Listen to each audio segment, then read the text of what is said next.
Nixon is possibly one of the most tragic figures in human history, or rather American political history, from a Shakespearean sense almost. He was a very misunderstood man who was not a megalomaniac, he was not evil, he was not schizophrenic, crazy, any of the things that the media painted him to be at the time.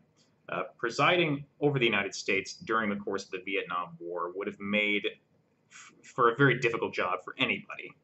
LBJ, before Nixon came in, was absolutely hated by the end of his term, which is why he failed to run for office again.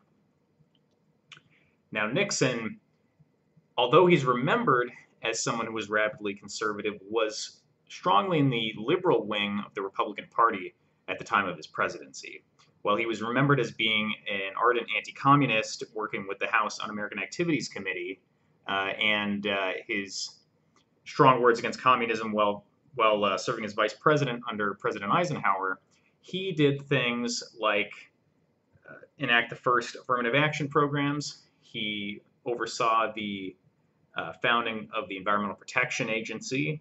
He opened us up to Red China, or rather opened them up to us, which is something that had not been done prior. And he pursued a strategy of detente with the Soviets to an extent. He also pursued madman theory, which I'll get into in another video. Nixon also sanctioned the first kind of federal look into universal basic income. So he championed a lot of ideas that would seemingly be liberal today. And though he did step down somewhat in disgrace during Watergate, which I'll cover in a subsequent video, he is remembered incorrectly. And if you go back and look for yourself, you'll find he was much more charming and liberal than you may imagine.